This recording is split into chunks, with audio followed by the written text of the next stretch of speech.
Қайырлы күн достар, арнама қош келдіңіздер. Бүгін сіздермен бірге осындай творог қосылған керемет, өте нәзік, үлпілдеп, шаймен ішкенге өте тәтті пирог дайындайтын боламыз. Менімен бірге болыңыздар. Видеомды толықтай қараңыздар. Міне өздеріңіз көріп тұрғандай өте нәзік болып шықты. Ең алдымен құрғақ ыдысымызға жұмыртқамызды салып, бір келкі болғанша жақсылап араластырып аламыз. Ешқандай таразының, миксердің қажеті жоқ, тек қана венчикпенен араластырып аламыз жақсылап. Осындай шай ішетін кесеменен бір кесе қант салдым. Жақсылап араластырып аламыз қантымыз ергенше. Бір кесе айран, үстіне ас содасын салдым. Айран менен ас содасы жақсы үйлесіп реакцияға түседі. Айранымыздың температурасы маңызды емес, менде салқын айран. Жақсылап араластырып аламыз, бір келкі болғанша.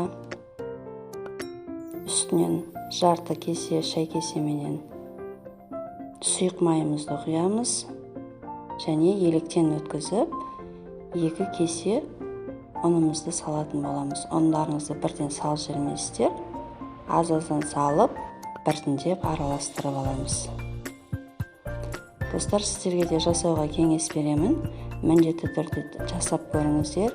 Бір жасағаннан мінсіз болып шығады, және өте керемет болып шығады. Арнама тіркеліп, қоңырауша белгісін басып кетіңіздер. Міне осындай қоймалы жылмасы дайын болды. Енді творогымызды дайындаймыз. Ол үшін творогымызды аламыз. Менде өте жұмсақ творог. Үстіне жұмыртқамызды саламыз, жарып. Оның үстінен қаймағымызды саламыз.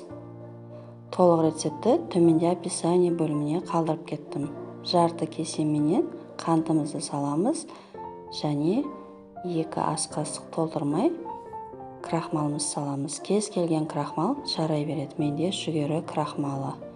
Барлығын қосып жақсылап араластырып аламыз, бір келкі масса болғанша. Және ерекше дәм беру үшін кішкене ғана ванилин қосып жібердім. Не осындай сұйық масса болады. Енді табамызды алып, осының үстінен алдын ала дайындап қойған массамызды құямыз пирогымыздың. Табамның диаметрі менде 24 сантиметр. Аздап майлап алдым табамды. Бәрін бір келкі болғанша осылай жайасыздар қолменен, 1-2 рет ұрғылап. Үстінен творожный массамызды құямыз. Алдын ала духовкаларыңыз осы уақытта қыздырып қойыңыздар 180 градусқа. Қызып тұрған духовкаға салыңыздар, сонда пирогтарыңыз көтеріліп әдемі болып піседі. Қызып тұрған пеште 30 минут пісіріп алдым мен. Міне пирогтарымыз қып-қызыл болып, әдемі болып көтеріліп пісіп шықты. Бетіне әсемдік үшін осылай қант ұнтағын сүйіп шықтым. Бұл маңызды емес достар. Өзінің де дәмі өте керемет болып шықты.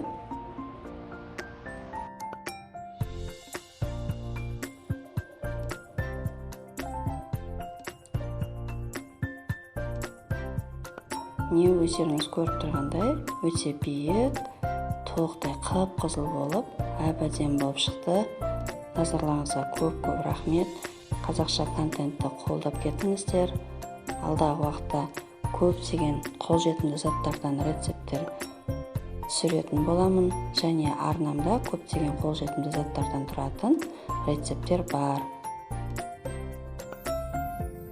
Арасын кесіп көрсетіп жатырмын. Өте биік болып шықты. Кішкене суытып барып кесіңіздер, мен ыстықтай кесіп жібердім. Сіздерге де ас болсын. Каналыма тіркеліп, жанындағы қоңырауша белгісін баса кетіңіздер. Сау болыңыздар.